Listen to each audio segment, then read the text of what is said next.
Okay, we are now recording, and I'm Kim McConnell, and you are? I'm Laura Martinez. All right, you want to go first for us since I mean, I can. In watching your interview, I'll say first, I was so impressed. I can see how your computer is scooted up close to you. And I have a bad habit of utilizing my hands a lot. And so yours was scooted up so close to you that I couldn't see if you were even using your hands or not. And so it made you appear much more calm. And so I really liked that. I liked if we're gonna, utilize this telehealth or, teletherapy stuff, to actually position my computer in that way. And I really liked how you do that because it makes your demeanor appear more calm, even if maybe you're using your hands, underneath. And I noticed you mentioned at the end you wished you were in person, so that she could see, the fact that you were having different body language and stuff. But I just felt like it was a really calming thing to see you so calm. I think that it was calming, at least for me, to watch you. I was put at ease by that. So well, thank you. Yeah. You're amazing. I think we kind of talked before, but you are so good at reflection. I just can learn so much from you. You can reflect so well. And just, I don't know how you remember, and then rephrase so quickly. My brain is just not that fast, especially to not take notes. And maybe it's just an acquired skill. But yeah, you're really great at that. And kind of like the actor said, or actress, actor, I don't really know what the correct term is. Even though you might have reflected up a little bit, in doing that, it did get her to reveal more information to you. Like maybe she should keep talking. Mhm. So even though I know we're supposed to keep our reflections as a comment or a statement instead of a question, I feel like it really did get some more information out of her. So I thought that was really good. I'm like, I got a whole bunch of stuff. I was like, I really liked this, and I really liked this. As far as the listening, again, your voice quality, you were really calming for her. I thought the body language, not distracting. Just because I pay attention to that because I'm trying to learn better. So I pay attention to other people's body language. I know that you, the eyes, I'm really bad about my eyes. I didn't notice how much and I when was we're rolling thinking, and trying to think. I think we're all that way with our one, or our one, heck, I've probably got like 4 different things that I don't notice until I watch myself. And then you were really encouraging with her and pointing out her strengths, and especially how she was so offended and frustrated at the company and it being so male driven. And I think that helped her too to open up with you as well, because she felt comfortable because you were so I'm putting here, let me see exactly what I said here. Oh yeah, you reflecting back her frustration and validating that she worked there through her injury too. I think that was really good. That was real strength based. So and let's see. Oh, I know it said, let's see, what are some of your open-ended questions? I wrote I wrote a variety of those down somewhere. I don't know where they went, but oh, how do you feel about your job? Walk me through your timeline. And with your goals. You kept asking her about their goals, because she had already committed to kind of changing a little bit there at the end, like where she had started naming off the things that she could do better. And I wasn't prepared for any of that. So you were so prepared for that. And I thought that was fantastic. So I think we all ask closed-ended questions. It's such a habit. And we have to. I think we have to ask. I mean, some of those closed-ended questions are just questions we have to ask. Yes. So there were a couple, do you feel like you still like your job? Does it make you happy? I mean, they're just coming out. I mean, there's just no way around them. The simple and complex, gosh. I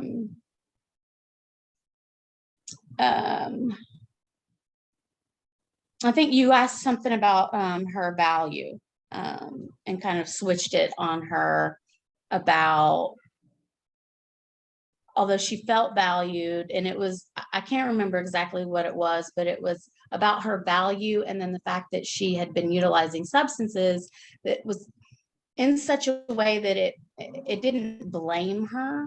Like, okay, it's not your fault that you lost value, but can you see how the fact that maybe, maybe you could change some things to make it different. You've got the power to change it, even though you don't feel valued because of what they've done to you. And I thought that was really good too. So yeah.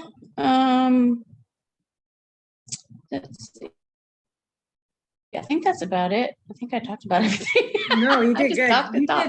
You did better than me. Yeah. Yeah. As far as really taking notes and stuff.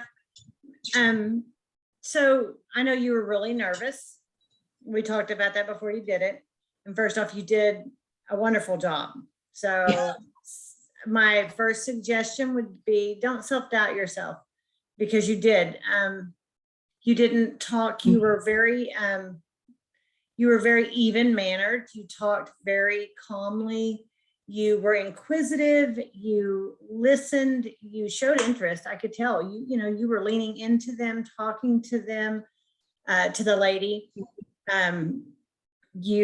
Your hands were not all over the place like you thought. And when, like you said, when you go back and watch yourself, you see a whole lot more than what other people would see. I just like now, when I am trying to think about what I'm going to say, it depends on if I'm accessing the memory or creating a thought, I didn't realize how much my eyes went other ways. You did not do that. You kept good eye contact when you spoke with her. And what I found interesting is, not only after you introduced yourself and you did your implied consent and everything with her, you got to talk to her really quick, not only just about why she was there, but you got right into, like, I feel like I beat around the bush to get to the part about, do you have a prescription? And you caught that really quick. You were good about asking her and letting her own up. Like she said, I believe you asked her about the injury to her foot and the length of time she'd been on the medicine. And she owned up really quick that maybe she may have gone back to work too soon, and then you drew out of her that it was her husband's prescriptions that she was using. So, she's not going to the street and taking a chance of buying and getting arrested in that manner. So you found a whole nother level of where maybe this is I wonder if her husband knows she's taking his pills, if he's aware of the issue. And so you were really good at drawing something out which your actor was really good. And I love the fact that she just echoed that was just okay. And that's truthfully how a lot of people look at prescriptions. Well, it's my husband's and he didn't need it. So I just took it. Absolutely. And you were very good about, you did reflect really well. And I took note on the fact that you did do the intonation. You would respond and you would reflect. You say you don't think you do that as well, but you did. You were able, and you did end your statement on a down note. You weren't always reflecting with an up note. And from that, I would like to learn, because that's hard for me to do. I feel like I'm ending the conversation when I go down. And so you did that really well. And when you were, and I'm trying to remember, because there was so much when I was watching this, and once again, I apologize, teacher, so you're aware I was in the hospital when I watched her videos. So no, I just want the teachers. I know, right? I think that's fantastic. Oh yeah. Right. Some of your simple and your complex, you did some and but, and that's one of the things that I know they were looking for when you were speaking to her. You were talking to her about, oh my gosh, let me see if I can remember, when she was talking about, I think it was about the amount of time she had been there. No, it was later on in the video, but you got an and a but statement in there, which to me was the with a twist, reflection with a twist. And I think that kind of falls under the simple and the complex. And I cannot for the life of me right at the moment remember that, but I keyed in when you did that because I thought there she goes, because we had talked about that, the and the but, getting that twist in there. So that was a really good job.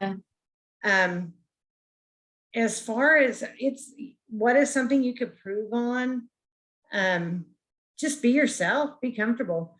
I mean, you're doing great. I can't really tell you that there's much to improve on. You were able to ask the questions, you were able to reflect, you utilized all the tools of reflection and summary that they asked for us to do, and you did so comfortably. I think you probably felt more nervous than you looked. So when you go back and look at that, yeah, probably, maybe. You looked a whole lot more calm than you think you did. And I like for your hands to show because it makes people feel more comfortable. To be able to see you sitting back, instead of and so that was the one thing that you were able to do that. And so you liked it that I had the computer up closer. I liked it that you had it further back because it just made it more homey and more comfortable. And so I thought that was a good thing. And so things that I could take away from you, I talk too fast. I have to slow down. And you had a very smooth, calming, you weren't in a rush. It wasn't like you were looking at a clock.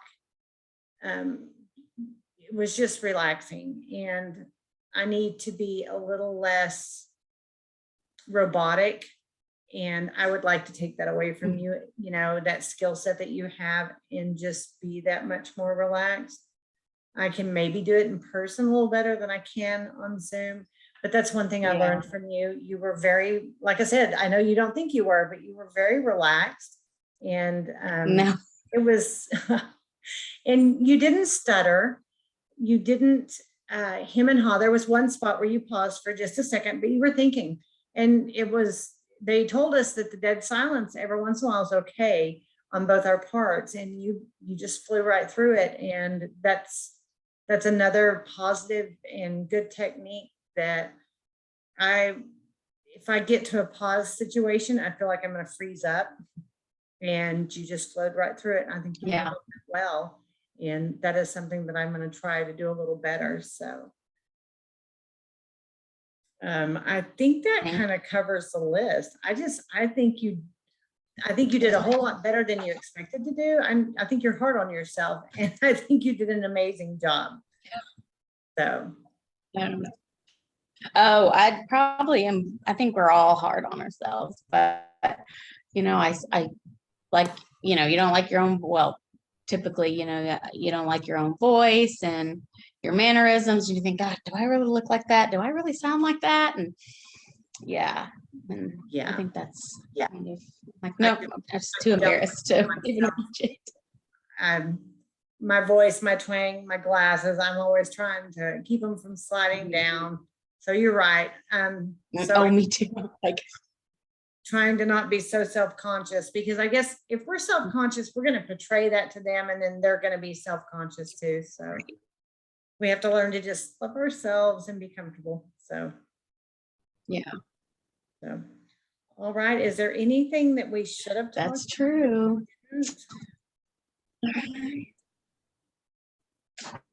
I don't think so. I mean, I know that you, I didn't specifically hit on the simple and complex, but I know you got them in there.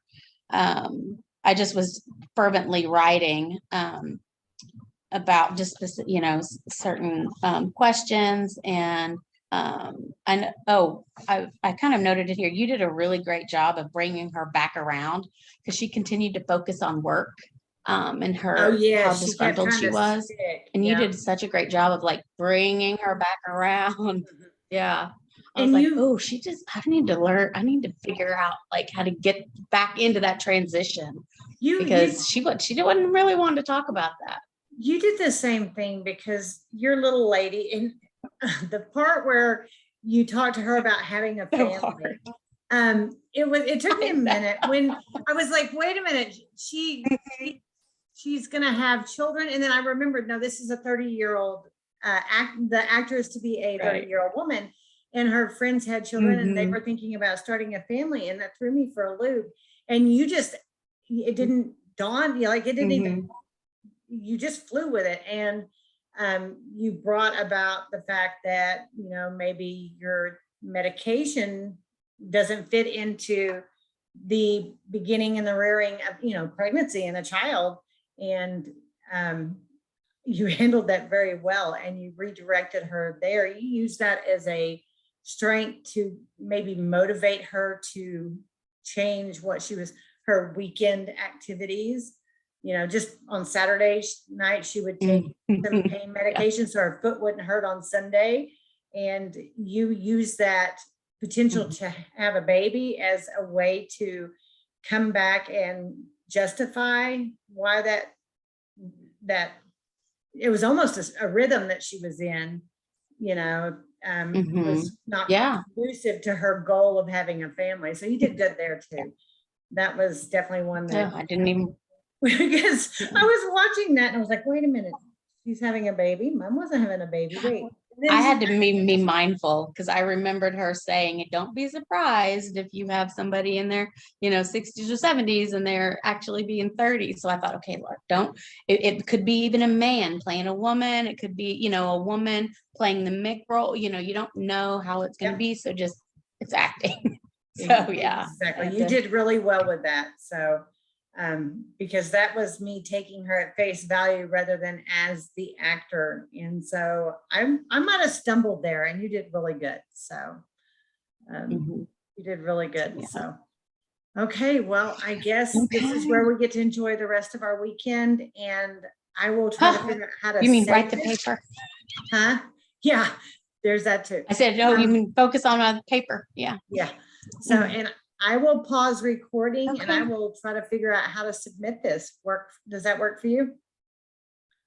All right. Yeah, Kirby that sounds is great. coming for you. Okay.